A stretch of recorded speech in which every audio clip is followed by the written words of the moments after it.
Helping you with pension credit.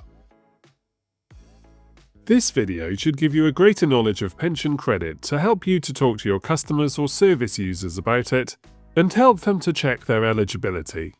If you are holding an event, we suggest asking local organisations such as Citizens Advice Bureau, Age UK or Independent Age to come along. DWP is grateful for any support you can give to spread the word about pension credit, and more information, advice and resources can be found on our toolkit on gov.uk by searching Pension Credit Toolkit. Let's start with the basics. What is pension credit?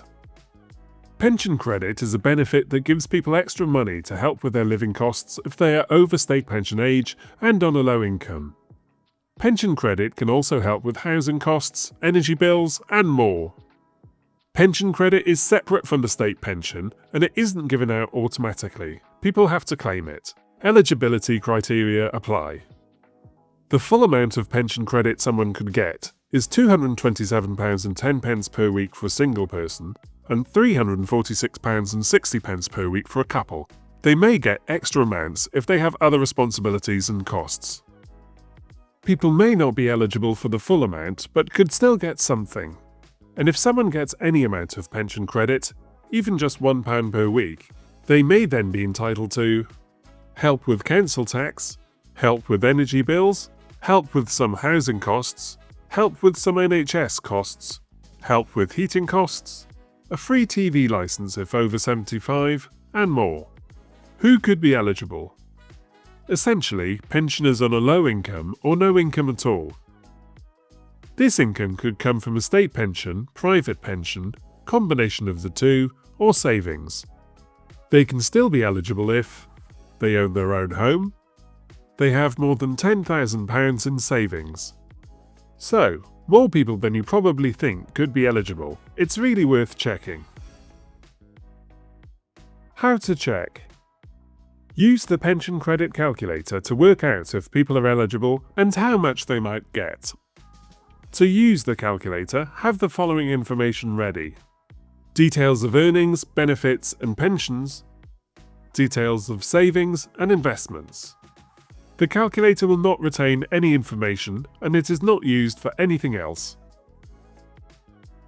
Let's run through some fictional examples. Example 1 is Jack. Jack was born on the 2nd of April 1955. He lives alone and owns his own home, so the mortgage and housing charges section can be left blank, as it does not apply to Jack. He receives attendance allowance. If none of these boxes apply, they can also be left blank before continuing to the next section. Nobody receives carer's allowance for him. Jack receives the full rate of the new state pension at £230.25 per week. He also receives a personal pension of £45 per week. Jack does not have any income from earnings, so this section can also be left blank. He has savings of £22,000. Ordinarily, being single with a full rate of new state pension would mean that you wouldn't qualify for pension credit. However, as Jack lives alone, has a disability benefit and no carer, then he qualifies due to the additional amount for severe disability, even though he also has a small personal pension and savings. Jack is still entitled to £10.75 pension credit per week. Remember, although he will not be entitled to the full amount of pension credit, he is still able to claim the other financial help that comes with it, including help with energy bills and housing costs. Compare Jack to Sanjana. Sanjana is also single and receives the full rate of the new state pension of £230.25 per week. But because she has no disabilities or caring responsibilities, she just misses out on pension credit. Let's look at Patricia. Patricia was born on the 11th of November 1955.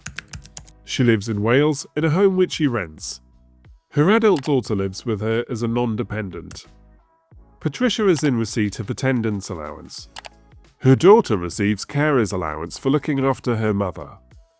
Patricia receives a state pension of £120 per week and an annuity of £30 per week. She also has savings of £11,000. This should give her a pension credit award of £75.10 per week. Although Patricia is in receipt of a disability benefit, she doesn't qualify for the additional amount for a severe disability because her daughter receives carer's allowance for looking after her.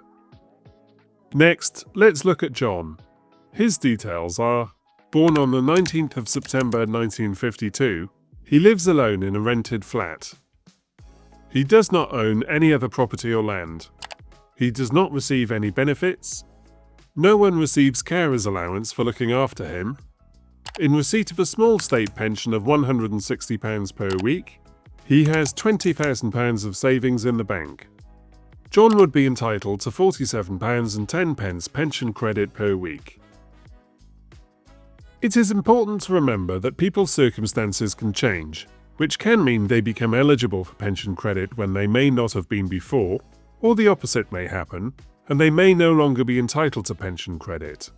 Let's look at what happens if John inherits some money in the future. If he inherits £20,000, bringing his savings up to £40,000, then his pension credit payment will decrease to £7.10 per week. It's important to note that even with £40,000 of savings, he would still be entitled to some pension credit, and with it, the other financial benefits.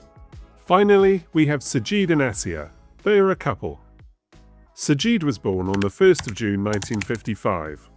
They live in a home they own. They do not own any other property or land. Asiya was born on the 31st of May 1956. Asiya receives middle-rate disability living allowance of £73.90 per week. Sajid has a state pension of £160 per week and a private pension of £90 per week, but Asiya is not entitled to any state pension as she has not built up enough qualifying years on her national insurance record. They have £15,000 in savings. They would be entitled to £86.60 per week. The pension credit calculator is a simple tool but cannot be used in every case.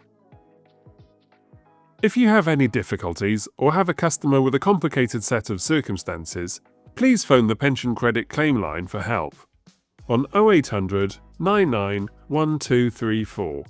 To apply for pension credit, they will need the following information about themselves and their partner if they have one: national insurance number, information about any income, savings and investments they have, information about their income, savings and investments on the day they want to backdate their application to.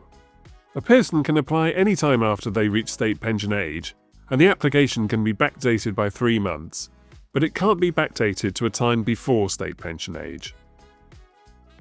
They'll also need their bank account details. Depending on how they apply, they may also be asked for their bank or building society name, sort code and account number. They can apply online by searching pension credit on gov.uk, apply by phone on 0800 99 1234, apply by text phone on 0800 169 0133, a friend or family member can call on their behalf, apply by post by searching Pension Credit Claim Form on gov.uk, or by phoning the claim line and they will send a form by post. So, if you are having difficulty with helping your customer or service user with either the eligibility calculator or the claim itself, then please call the Pension Credit phone line. We are here to help. Organisations like Age UK, Citizens Advice Bureau or Independent Age may also be able to offer advice. Thanks for watching.